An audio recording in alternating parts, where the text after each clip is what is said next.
Welcome to the 196th episode of the Jami Dulaney Plant-Based Wellness Podcast. My name is Jami Dulaney, and I'm your host. I'm a plant-based cardiologist and endurance athlete living in Southwest Florida. Thank you for listening. Before we get started, I want to remind you all that we're coming up on our 4th annual Charlotte County Plant-Based Nutrition Conference. It's March 30th. It's going to be a great day of sugar-free, oil-free, salt-free breakfast and lunch that's very plant strong in a beautiful location at Twin Isles Country Club in Punta Gorda. Room full of positive people, but small enough that you can ask your questions of the speakers. You can come in a day early and have a consultation with Addie or myself. You can get tickets for all those things on eventbrite.com or go to drdulaney.com and click on the button that'll link you to eventbrite.com. Besides myself, Addie Dulaney-Meinert will be speaking, and we're going to have Nathan Meinert speaking on, he's a strength and conditioning coach, and in a week or so, we're going to have a big announcement on some great things that he is up to, and we're going to have as featured speaker Dr. Alan Goldhammer from True North Health. So it'll be a great day. You get to ask, questions, again, have great lunch, mingle with people that similar interests that are positive and energetic and share ideas. You don't have to be in a room wondering what you can eat. You don't have to be in a room with, people that aren't plant-based and, negative Nellies and all those things. So bring your friends, bring your family. It's a great day. And Punta Gorda is it's a great time of year to be in Punta Gorda. Sunshine and blue skies, nice walking paths, running paths to get out on. You can do kayaking, all kinds of outdoor activities here. It's obviously golf, boating. So come on down and see us, and I look forward to meeting you. If you're new to the podcast, I am a cardiologist, primary care person. I run a plant-based wellness practice here in Port Charlotte, Florida. And we take people that really want to get healthy and get off their medication, reverse lifestyle diseases, or perhaps prevent lifestyle diseases that run heavily in their family. So it's a great way to live. It was a giant practice revitalizer for me after practicing traditional cardiology for around 20 years. So, it's nice to be able to teach people how to eat kale and green vegetables and get off their medications and not have chest pain, as opposed to staying in the heart catheterization laboratory all day long. I am also an endurance athlete, and I have several running events coming up. The next one is Thrill in the Hills in Georgia, north of Georgia, and I'm doing that with Addie Dulaney-Meinert and Michael Hubbard. So we're going to be the Plant Strong crew doing that race. Training's going well. Getting up in the long runs. This weekend will be an 18-miler for me, and then increasing those sandwich runs on the day after. So, increasing the mileage on the second day as well as the first day. So mileage is pretty high and feeling pretty good. So hopefully that'll keep up, and then the taper will start one more long run, and then I'll start a bit of a taper. Not too drastic. Maybe try to add a little speed work in, see how I feel. But it's also about getting me ready for hills, living here in the flatlands of Florida. So also doing weight training and a lot of movement to get myself ready to go up and down hills and have my legs and my back and everything tolerate that. Mobility is a big aspect of all that training as well. So really focusing on hip mobility, leg mobility, and just keeping loose lower back mobility to keep things loose and going. So that's all going good. My other hobby is this backyard gardening, and happy to report that here in sunny Southwest Florida, we have not had a frost, so the mango blooms are still doing great. More and more are coming out, so it should be a good mango season. Have some lemons, have some nice oranges this year on neighbors' trees, so I'm enjoying those as well right now. Tomatoes are blooming, and actually have harvested some tomatoes off my tower garden and off my plants in the raised beds. Have some herbs going, cilantro, thyme, parsley, and basil. have harvested some broccoli, have some cauliflower starting, Napa cabbage, and I'm competing with some bugs over that. So we're trying to get that going, trying some different areas to see if we can get that going. And then we have a variety of peppers, Thai chili peppers, poblano peppers, jalapeno peppers. So it's all good. And we just keep learning as we go with the backyard garden. But it's fun to come out every afternoon and check and see how things are going.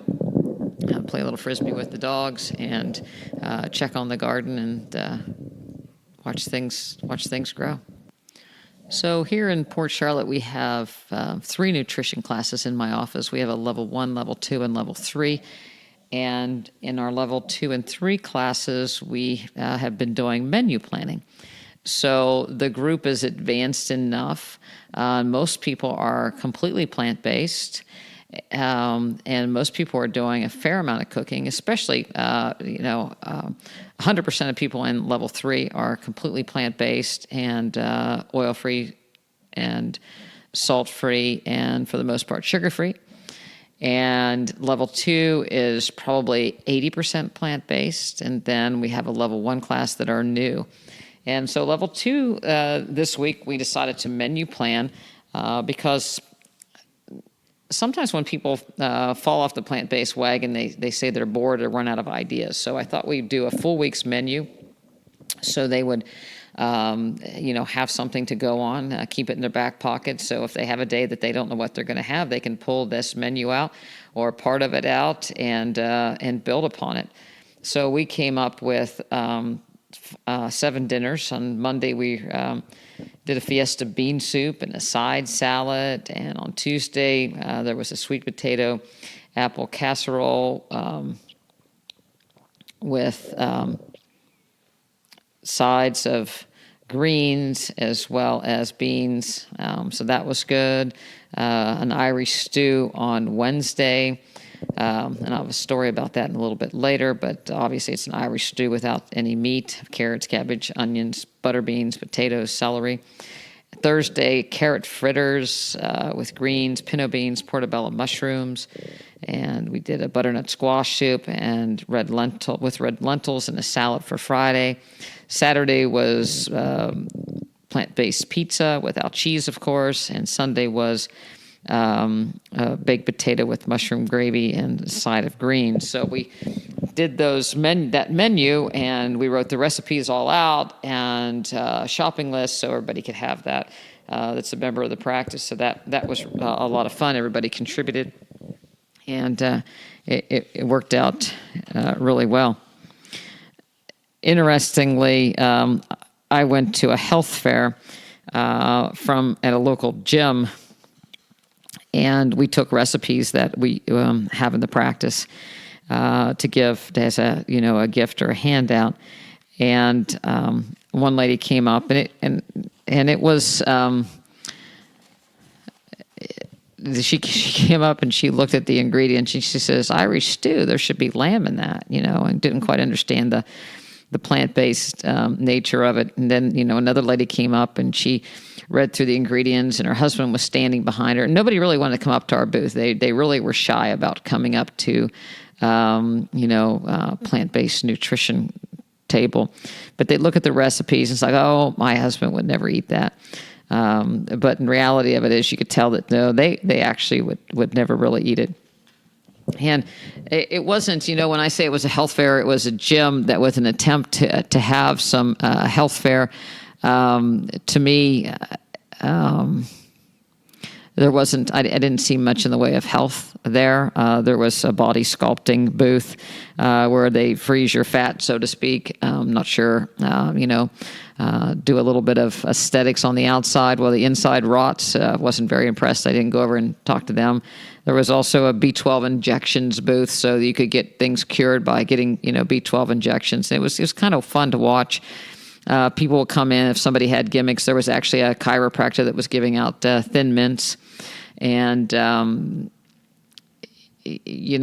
somebody else spinning for little gimmicks and toys for hearing aids. And then there was a vinegar and olive oil table set up next to us, and so obviously that's not something that went very well with our message. So that health fair didn't go to, we weren't the right people for the people there, and the people weren't the right people for our practice. Some people did take a recipe or two, but for the most part, people didn't want any part about having to cook or do anything different. And it's kind of interesting because one of the people that work at the gym made a comment that they were too busy taking classes to be exercising lately, and they hope to get back into their own exercise program. And I didn't have a comeback for that. I think that when you can't take care of yourself, how could you possibly take care of somebody else?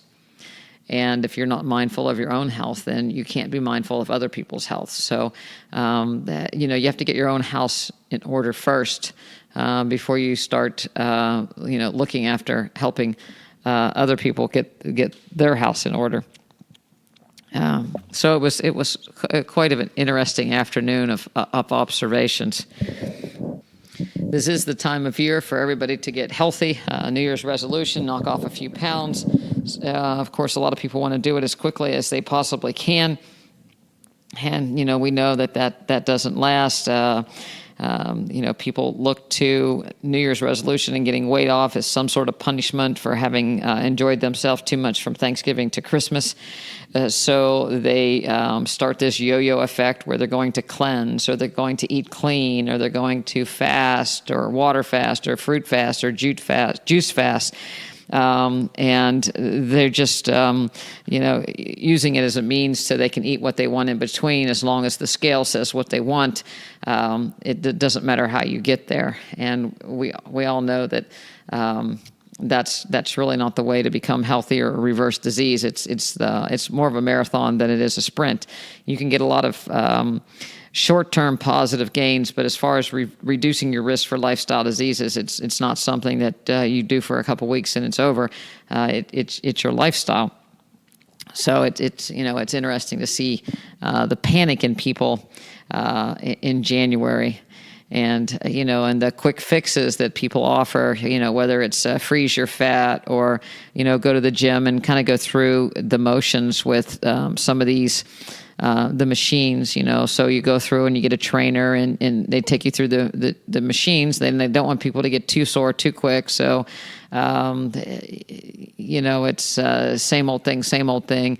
And people go in and put their 30 minutes in and they think something's great going to happen. And then they get bored and they go away. So there's no real plan, doing the same thing over and over. It leads to the same results, basically. And we see that in the practice as far as, people continue to do the same thing and are shocked that they're not getting different results, whether it's eat healthy for a couple days and then not healthy, or try to keep one foot in the, I can eat, if I can just figure out how to eat just a little bit of potato chips and a little bit of ice cream and a little bit of junk food, but then be healthy most of the time, I can do it. And, I've yet to see anybody pull this off that really ate one way or another, and ate the junk food and was able to, eat enough health food that they would be okay. Maybe when you're really young, you can pull off because you're so energetic. But the reality of it is, the more you fight being able to eat these bad things and still be healthy, it's probably going to backfire. And if I kind of circle back, the other thing that I saw at the health fair was, what do you do with the information that you have? There was a person checking glucoses and blood pressures, and they weren't a nurse or a physician. And the blood pressure cuff, if you get your blood pressure taken by someone with an automated cuff, those cuffs are very inaccurate. And they're very inaccurate, even more inaccurate if it's the wrong size cuff. So if a man has a large arm or a woman has a large arm and they put the standard size cuff, it's going to overread that blood pressure by 20 or 30 points. And a lot of times, if you have an irregular heart rate, it's going to read the blood pressure wrong. But they're used inappropriately. They shouldn't be used in doctors' offices, but they are. And it was used in this gym, and I saw, a person that works at the gym checked some young man's blood pressure who had big muscular arms, and she said, your blood pressure is 144/90. And she said, yeah, technically it's abnormal if your blood pressure is over 140/90. And that was kind of it. And so they're just going to ignore it. And I couldn't help myself. I had to walk over and say, no, that's not an accurate blood pressure. That cuff doesn't fit his arm. And, we don't wait, we're not comfortable with people's blood pressure of 144/90 and just, okay, that's it. We have to address that situation. Because we know, anything over 120/70, there's increasing risk, and certainly 130/70 to 80 is, now deemed hypertensive, but the treatment is the same at these blood pressures, that you need to start introducing lifestyle changes to lower the blood pressure. So you have this young guy that if his blood pressure is in the 140s with his cuff, it's probably really 125, 128. But it would be a good time to address lifestyle changes to maintain a good blood pressure, or get back into a good blood pressure. Same thing with glucose readings. So they were taking people's glucose, and they had no idea what to do with the results. So how does that help you? If somebody walks in and they're not fasting, and you don't know when they ate, nobody's asking. You don't know if they ate just before they came in or just after, what they had. So nobody's addressing what to do with this random glucose number. So I think we have to worry about, random blood tests, and it's nice when things are free, but what are you going to do with the results when you get these screening tests that are done without anybody really knowing what they're doing, whether there's any control for accuracy. So really be careful,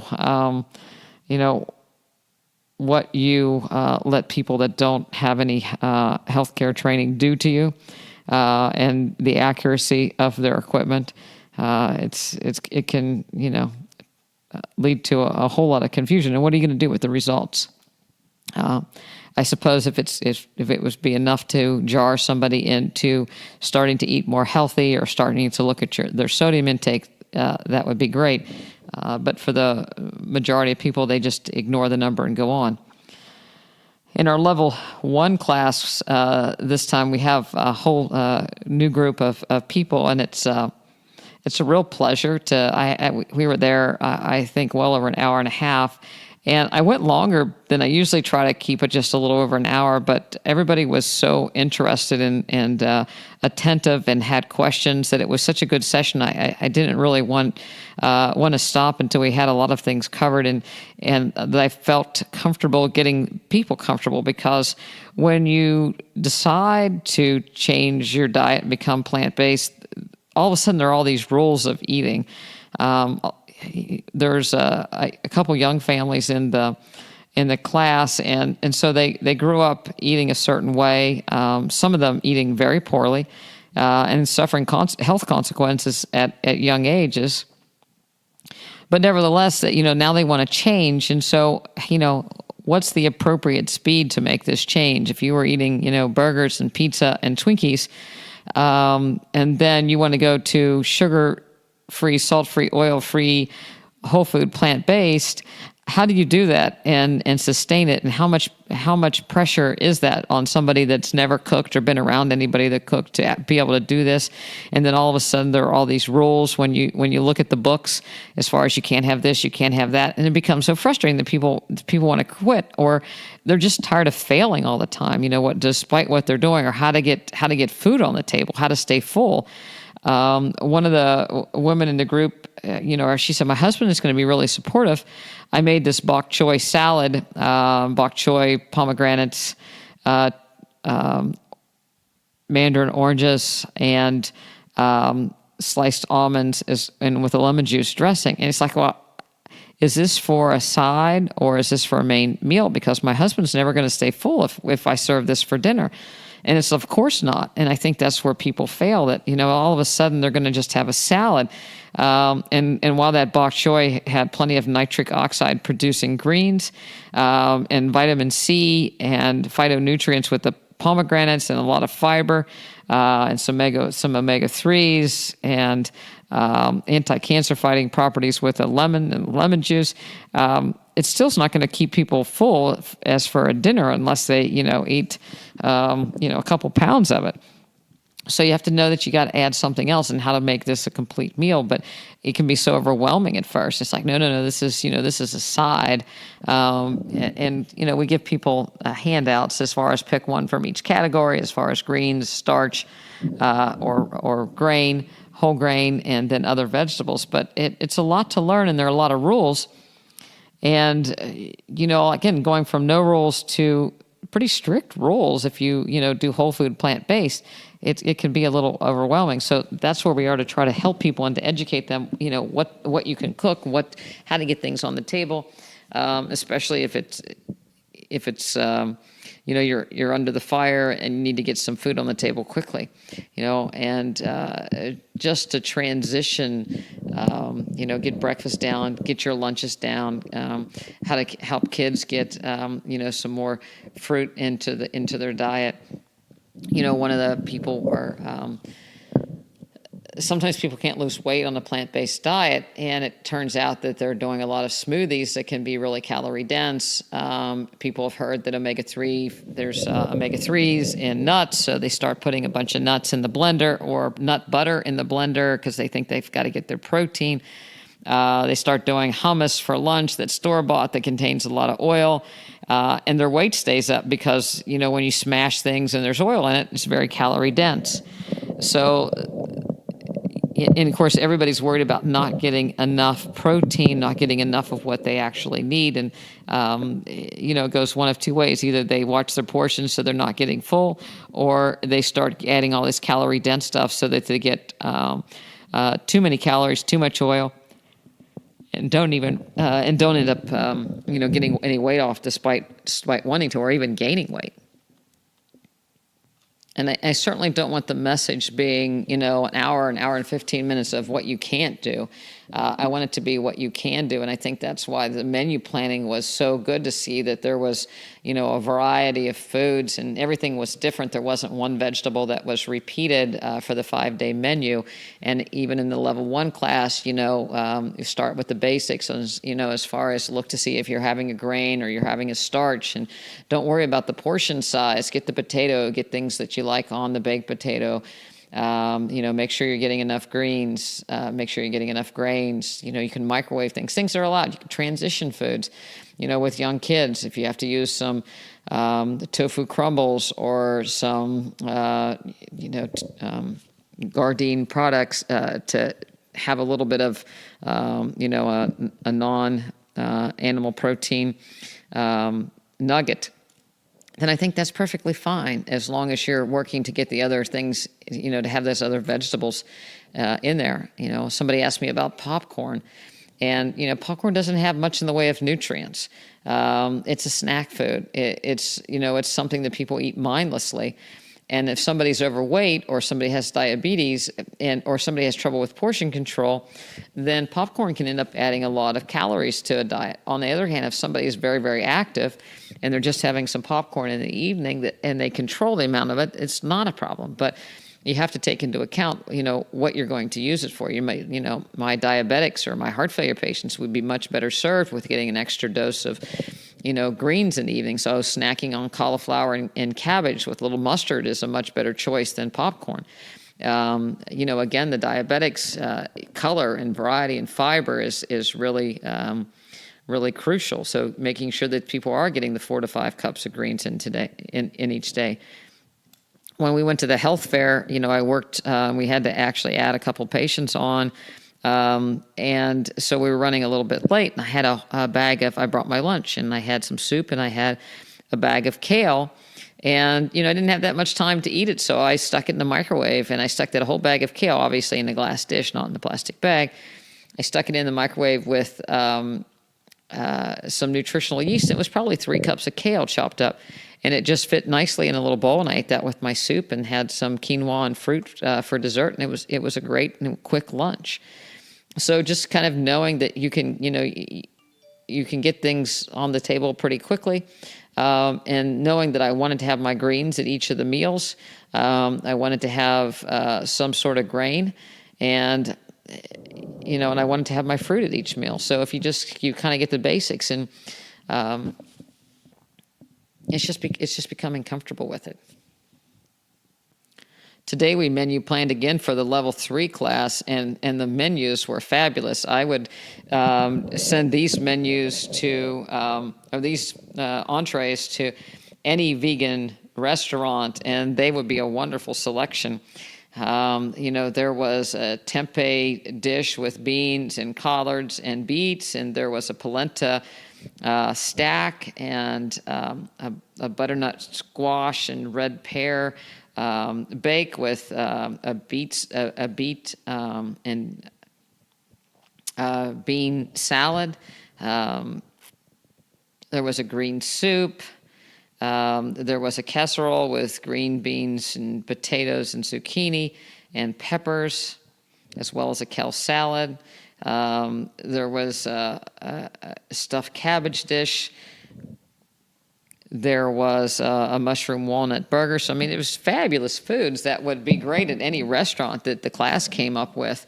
That was great to be able to share. And, somebody brought up the idea, brought up the comment that, there are just so many things that you can eat. You never would have to repeat your entree for months on end. There's just so many possibilities when you're combining different vegetables. If you just kind of get the basics, that you have your grains and you have your greens and you have some beans and other vegetables, then the sky's the limit on how you can really combine those things. And the other thing that I wanted to touch on was movement again. My practice is a wellness practice that focuses on plant-based nutrition, but it also focuses on movement and keeping active. And I started my wellness, the wellness aspect of my practice a lot of years ago when I started running marathons and trying to get people to move and to exercise. And I've always been a proponent of training and pushing yourself. And there's a lot of controversy of late as far as the minimal amount that you need to exercise, and is there a maximal amount that you need to exercise. And there's a couple studies that came out here recently, one in the American Journal of Cardiology in December, and they actually looked at the body mass index of people that was normal compared to those who were overweight, and how much exercise they did. And if people didn't get the 150 minutes of exercise, which is the American Heart Association suggests that you should get 150 minutes a week, they had an increased risk of events despite their other risk factors, such as you could be of normal weight and not exercise and be in the same, have some of the same risks for cardiovascular disease as people that were overweight. So you need to exercise 150 minutes a week to lower your risk about 58%. Because as we get older, lose muscle mass, lose bone mass if you're not actively exercising, and that ultimately leads to increased fat mass. So even if you're a normal mass, but a lot of it's fat instead of muscle and bone, then you can still be in trouble even if your body mass index is in normal range. If you look at people that didn't exercise, they had just about a 5% increased risk over. If you looked at people with a normal body mass index, they had a 30% risk of events. And if you looked at people that were overweight and didn't exercise, about 35% increased risk of events. So bottom line is that, you can be, a sick, skinny person. If you're not moving, you still have a significant risk of cardiovascular events. So the best way is to be have a normal body mass index and exercise, and there's no upper limit for the amount of exercise. The benefits continue to occur. And then there was another study that looked at, it was published in the Journal of American Medical Association, that looked at cardiorespiratory fitness and risk of long-term mortality. And it divided people up into age groups and how much they could exercise on a treadmill test, and then looked at their overall mortality. And turned out they followed them 8 years, and there were 13,000 people, 637 And they did an exercise test early on, then they looked at their mortality and they looked at their risk factors. And your ability to exercise is strongly associated with your longevity. So people that of any age group that had that were terribly out of shape were much likely, had a much increased risk of mortality over people that were very, very fit. And there was as much of an 80% difference in mortality between the lowest groups and the highest groups. And, a lot of people and some people out there may have had stress tests and not sure what they were doing. The doctor put them on a treadmill and then said, okay, you've had enough. The idea of a treadmill test was initially to assess someone's functional status as opposed to any EKG changes they were to have. So when we didn't have imaging modalities, we watched people's blood pressure and their heart rate and their oxygen saturation, and even measured some CO2 and oxygenation while they exercised. And the idea was for it to be symptom limited, so people walked as far as they could. And there was a protocol that's most standard protocol is called a Bruce protocol. So every 3 minutes you increase the speed of the treadmill and the grade of the treadmill until people couldn't go any further. And the baseline estimate was 220 minus your age was the idea of what their predicted maximum heart rate would be for their age. So as you get older, you can only get your heart rate to a certain, your ability to get your heart rate up decreases. So 100% of predicted maximum heart rate for, a 10-year-old is a lot more than it is for a 70-year-old.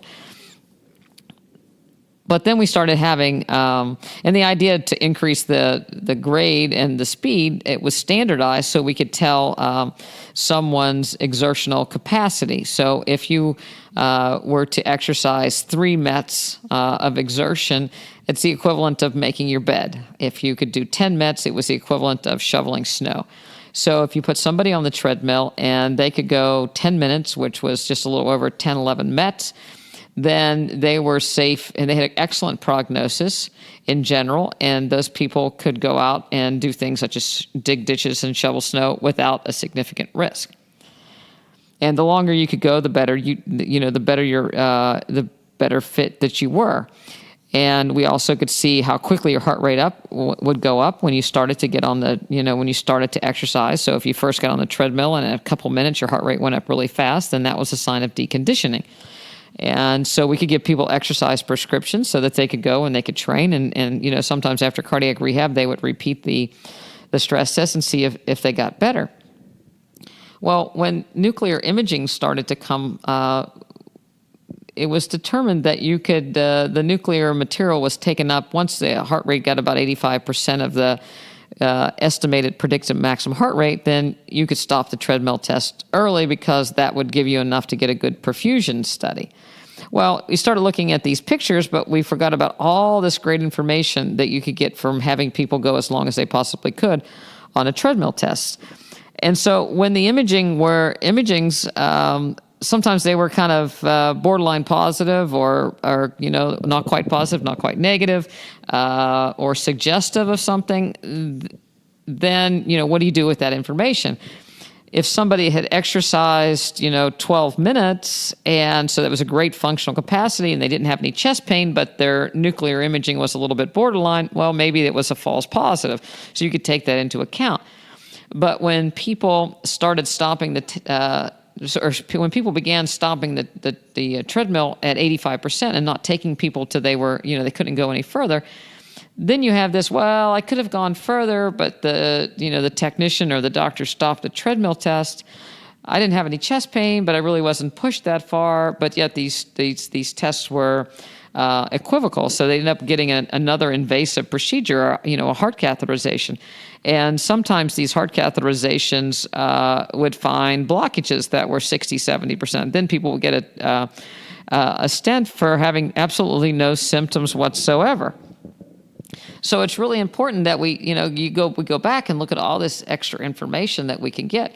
So there was a study that finally, again, came out looking at people's ability to exercise. And once again, independent of all your risk factors, whether you have high blood pressure, diabetes, high cholesterol, if you can exercise to an elite level or high level of activity, then you're very protected. As far as it's a mortality improvement, or your chances of living are a lot better than somebody that may not have a lot of the risk factors, but is very, very out of shape. And again, there wasn't any upper limit to the sky's the limit. The better shape you are, the better benefits that you get. So take-home message is that, one, if you are going to submit yourself to a test, then let's have it done at a reputable place where there's a physician, and let's have some guidelines as far as this is going to be symptom limited. What are we looking at, and what are we going to do with the results? If it is an equivocal test and it's stopped early, what do we do with those results? So it's really important to check out where you're going to have a test, and it's really important to determine why you're going to have a test. If it's to decide whether you need a heart catheterization or not, or it's just a screen. If you're not having any symptoms at all, then do you really want to submit to a heart catheterization? Because the chances are it's not going to make you live longer or live better. So it's really important that you know why you're doing a test and what are you going to do with the answer before you proceed.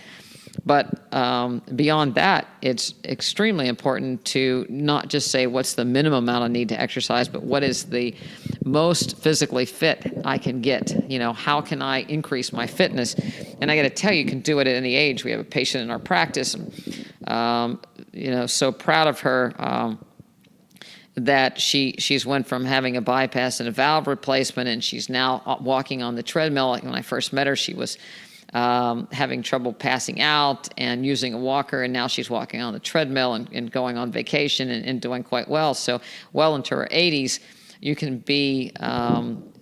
gain fitness and gain mobility. So it's important at any age to concentrate on being as fit as you possibly can. It doesn't mean going out and pounding the pavement as, to you, your hands are on your knees and you can't breathe, but this steady, continuous exertion, marathon time, the time that we're on our feet.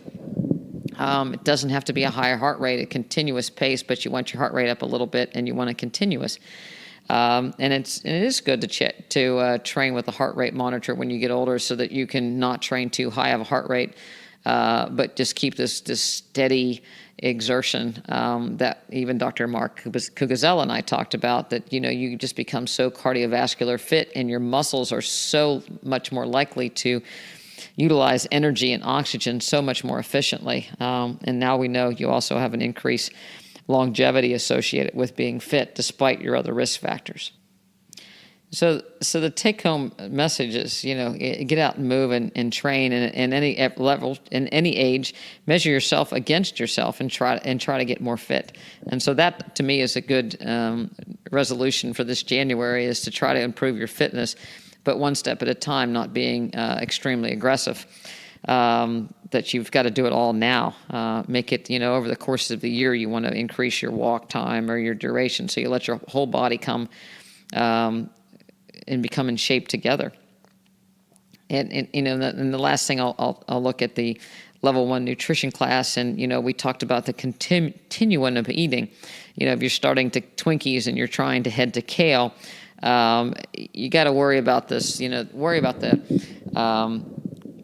small stuff before the big stuff. So let's get you over to eating vegetables and more greens in your diet, and not worry so much about whether everything's organic or where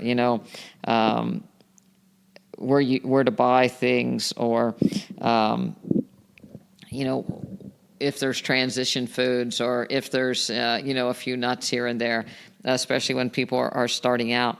Let's get the meat and the dairy out of the diet. Get the toxins out of the diet. If you get the fish out of the diet, you're getting rid of the dioxins, the mercury and the lead. So get that out of your diet, and then you start honing in on how much organic you can eat, making sure that you're not eating genetically modified things. Making sure that you're diet is well-rounded. I think people get too caught up in, certain rules or watching for rules, and then they get all twisted up and they can't pull it off and they get frustrated and stop.